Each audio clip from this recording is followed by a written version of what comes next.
Pero ngayong araw na ito, ngayong Lunes, ay magbubukas na, maya-maya, magbubukas na po ang ating temporary City Hall facility. Yung dalawa pong, pero hindi pa po lahat kasi nga, nandito pa po tayo.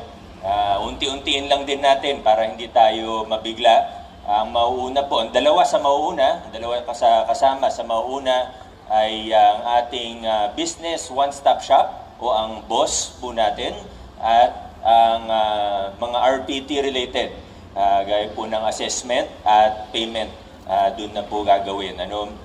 Tingnan na lang po natin sa PIO, mas nakadetalye po doon kung ano yung mga serbisyo doon para sa BOSS at RPT, anong barangay yung mga dapat doon kayo pumunta, kung doon po kayo, meron pa rin kasing may iwan dito, meron sa dalawang annex po natin. So alamin na lang po natin bago tayo pumunta. Alam ko mahirap po itong ginagawa natin, konting inconvenience para sa mga kliyente o para sa mamamayan na may transaction sa City Hall at konting inconvenience din, lalo na para sa atin na maglilipat, ayusin yung inventaryo. Pero sana pare-pareho po tayo, ika nga, on the same page tayo, na alam po natin kung bakit natin ginagawa ito. Hindi natin to ginagawa dahil naisipan lang natin o trip-trip lang. Hindi po. Ginagawa na. Dito yung Office of the Building Official natin, sina Engineer Francis. Sila po yung unang-unang magsasabi sa akin na issues na talaga ang ating City Hall building. Kahit visual inspection pa lang, kahit non-engineer or non-architect, visual test pa lang, talagang bumabaksak na ang ating City Hall. Punta kayo dito sa side ng kung nakatayo ka sa GAT, nakaharap ka sa City Hall, makikita nyo na po yung mga red flags ng ating engineers. Pag bumaba kayo sa may PSU, sa basement, kung saan yung CCTV, makikita nyo kung paanong gumawa na lang ng mga poste at may biga doon para remedyo na, pero hindi rin talaga okay. Pag umakyat po kayo ng LCR o ng 8th floor sa command center o yung dun sa bago mag-Eco 3 and 4, elevator 3 and 4, makikita rin po natin. So, first and foremost, safety, kaligtasan ng mga tao, buhay ng tao, ang iniisip, ang konsiderasyon natin sa pagbuo natin ng proyektong ito. At kailangan na po natin as soon as possible, at kinukulit na ako ng yung mga opisina kung saan lumalaki na yung mga crack. Councilor Angelo, sa opisina ni Councilor Angelo, yan po, pagpunta kayo doon, pag tiningnan nyo yung may malaking crack na gano'n, sa office ni Councilor Angelo yun. Kaya sa lahat ng konsyal, si Councilor Angelo ay talagang gigil ng makalipat din sa temporary facility hall natin, temporary city hall po natin. So, yan po yung una, talagang danger to life. Gustuhin man natin na next time na, o gustuhin man natin na, sige, gawa na lang tayo ng plano, tapos yung susunod na mag-implement, para tahimik lang, o para walang problema. Hirap eh. Kahit tanggalin mo na yung fake news at disinformation, talagang mahirap gumawa ng proyekto na ganito. Dagdag mo pa yung mga fake news at disinformation na ang laki ng ginagastos nila para sirain tayo. Pero hayaan mo na yun. Mahirap talaga yung ginagawa natin.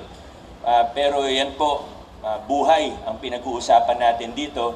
At pangalawa, siyempre, kung kailangan na lang din natin ayusin ito, kailangan na lang natin gumawa ng proyekto na ganito, na hindi talaga recommended ng mga engineers and architects ang retrofitting para sa proyekto na ganito, ay ayusin na rin natin para maging pangmatagalan o long-term yung proyekto.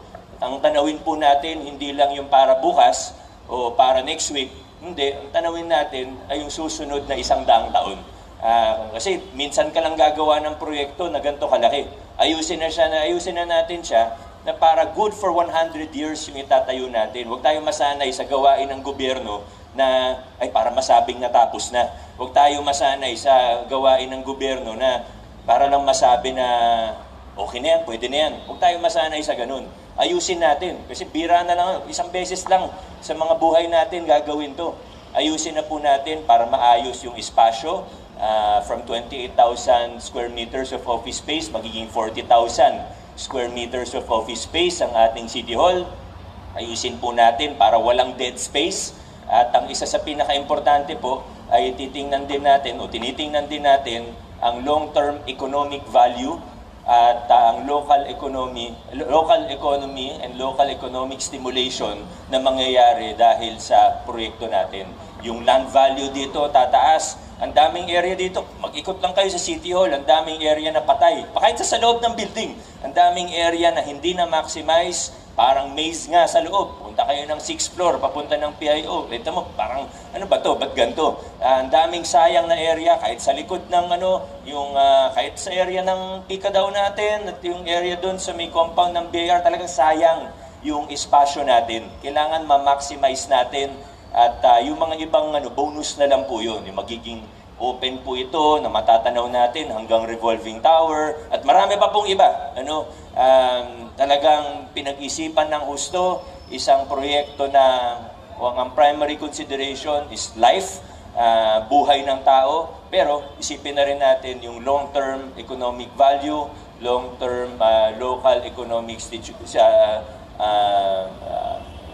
i-stimulate natin ang lokal na ekonomiya at pakikinabangan ito ng mga Pasigueño for years, for decades to come. At magkakaroon ito ng multiplier effect.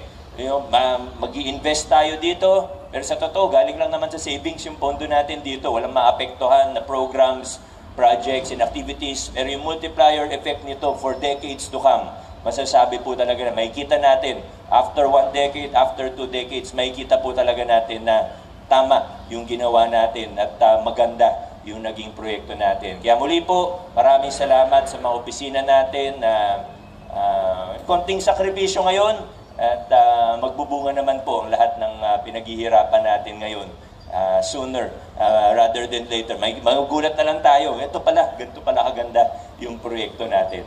So maraming salamat, konting sakripisyo lang po at sigurado naman po tayo dito sa ginagawa natin. Excited na rin po talaga ako. Maraming salamat sa lahat. Happy anniversary sa ating Pasig City Symphonic Band. Congratulations po sa inyo. Pagaling lang kayo ng pagaling eh. Talagang nakaka-proud din kayo. Kahit minsan nakakapag-perform kayo, hindi lang sa ibang barangay. Minsan kinukuha pa kayo sa ibang LGU, sa ibang lugar. Talagang nakaka-proud. Keep up the good work. Happy anniversary sa inyo. Maraming salamat. Adjourn na po tayo. Good morning po sa lahat.